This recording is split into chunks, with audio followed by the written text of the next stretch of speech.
ಎಲ್ರಿಗೂ ನಮಸ್ಕಾರ. ನನ್ನ ಹೆಸರು ನರಸಿಂಹ ಪ್ರಭು ಮತ್ತು ನಮ್ಮ ಮನೆಯವರ ಹೆಸರು ಕೀರ್ತಿ ಪ್ರಭು ಅಂತ.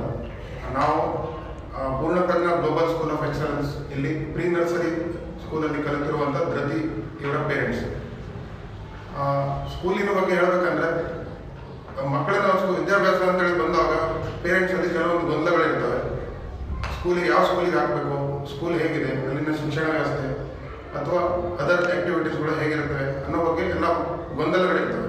ಇದೇ ರೀತಿ ನಮಗೂ ಕೂಡ ಕಳೆದ ವರ್ಷ ಮಕ್ಕಳನ್ನು ಸೇರಿಸ್ಬೇಕಾದ್ರೆ ಕೆಲವೊಂದು ಗೊಂದಲಗಳು ಬಂತು. ಹಾಗೆ ನಮ್ಮ ಊರಿನ ಯಾವ ಶಾಲೆಗೆ ಹಾಕಬೇಕು ಅಂತೇಳಿ ಬಂದಾಗ ಪೂರ್ಣಪ್ರಜ್ಞಾ ಗ್ಲೋಬಲ್ ಸ್ಕೂಲ್ ಇದರ ಜಾಹೀರಾತು ನೋಡಿದ್ವಿ.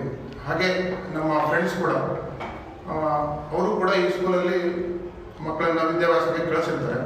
ಅವರ ಪ್ರಿಫರೆನ್ಸ್ ಮೇಲೆ ಸೋಷಿಯಲ್ ಮೀಡಿಯಾ ಹಾಗೆ ಜಾಹೀರಾತಿನ ಮೂಲಕ ನನ್ನ ಮಗಳನ್ನು ಕೂಡ ಸ್ಕೂಲಿಗೆ ಅಡ್ಮಿಟ್ ಮಾಡಿದ್ದೆ. ನಾನು ಪ್ರೀ ನರ್ಸರಿ ಸ್ಕೂಲಿಗೆ ಅಡ್ಮಿಷನ್ನ ತೊಗೊಂಡಿದ್ದೆ. ಕಳೆದ 6 ತಿಂಗಳಲ್ಲಿ ನನ್ನ ಮಗಳಲ್ಲೂ ಕೂಡ ಭಾಳಷ್ಟು ಡೆವಲಪ್ಮೆಂಟ್ಸನ್ನು ನೋಡಿದ್ದೀವಿ. ಈ ಸ್ಕೂಲಿಗೆ ಅಡ್ಮಿಷನ್ ಮಾಡಿದ ಮೇಲೆ ಡೆವಲಪ್ಮೆಂಟ್ಸ್ ಆಗಲಿ, ಇಂಪ್ರೂವ್ಮೆಂಟ್ಸನ್ನು ಭಾಳಷ್ಟು ಕಂಡಿದ್ದೆ. ಅವಳ ಕಮ್ಯುನಿಕೇಷನ್ ಲೆವೆಲ್ ಆಗಲಿ, ಕಾನ್ಸಂಟ್ರೇಷನ್ ಆಗಲಿ, ಆಟದಲ್ಲೂ ಆಗಲಿ ಭಾಳ ಇಂಪ್ರೂವ್ಮೆಂಟ್ ಕಂಡಿದೆ. ಇಲ್ಲಿನ ಶಿಕ್ಷಣ ವ್ಯವಸ್ಥೆ ಹಾಗೆ ಶಿಕ್ಷಕ ವೃಂದದವರು ಕೂಡ ಎಕ್ಸ್ಪೀರಿಯನ್ಸ್ ಇದ್ದಾರೆ. ಅವರು ಕೂಡ ಮಕ್ಕಳನ್ನು ತುಂಬ ಪ್ರೀತಿಯಿಂದ, ಅತಿ ಕಾಳಜಿಯಿಂದ ಹಾಗೂ ಜವಾಬ್ದಾರಿಯುತವಾಗಿ ನೋಡ್ಕೊಳ್ತಾರೆ. ಮುಂದೆ ಹೇಳಬೇಕಂದ್ರೆ ಸ್ಕೂಲಿನ ಎನ್ವೈರ್ಮೆಂಟ್ ಬಗ್ಗೆ ಹೇಳಬೇಕಂದ್ರೆ ಅತಿ ಅನುಕೂಲ ಪರಿಸ್ಥಿತಿ ಇದೆ. ಹಾಗೆ ನನ್ನ ಮೊದಲು ಬಂದಾಗ ನನ್ನ ಮಗಳು ಸಹ ಸ್ವಲ್ಪ ಹಠ ಮಾಡ್ತಿದ್ಲು.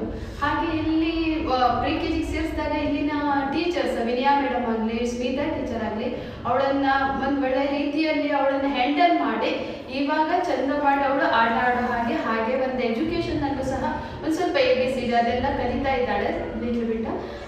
ಹಾಗೆ ಅವಳು ಸಹ ಮುಂದೆ ಶಿಕ್ಷಣದಲ್ಲಿ ಒಳ್ಳೆ ಇಂಪ್ರೂವ್ಮೆಂಟ್ ಆಗಲಿ ಅಂತ ಹೇಳ್ತಾ, ಇದರ ಜೊತೆಗೆ ನಾನು ಇಲ್ಲಿನ ಶಿಕ್ಷಣ ವ್ಯವಸ್ಥೆಗೆ ಹಾಗೆ ಶಿಕ್ಷಕರ ವೃಂದದವರಿಗೆ ಜೊತೆಗೆ ನಮ್ಮ ಮ್ಯಾನೇಜ್ಮೆಂಟ್ ಆದ ಪ್ರಶಾಂತ್ ಹಾಗೂ ಮೇಡಮ್ ಕೀರ್ತಿಯವರಿಗೂ ಧನ್ಯವಾದಗಳನ್ನು ತಿಳಿಸ್ತಾ, ಹೀಗೆ ಮುಂದಿನ ದಿನಗಳಲ್ಲೂ ಕೂಡ ಅವರ ಇದೇ ಥರದ ಶಿಕ್ಷಣ ವ್ಯವಸ್ಥೆಯನ್ನು ಮುಂದುವರಿಸ್ಕೊಂಡು ಹೋಗಲಿ ಅಂತ ತಿಳಿಸ್ತಾ ಧನ್ಯವಾದಗಳನ್ನು ತಿಳಿಸ್ತೀನಿ. Thank you.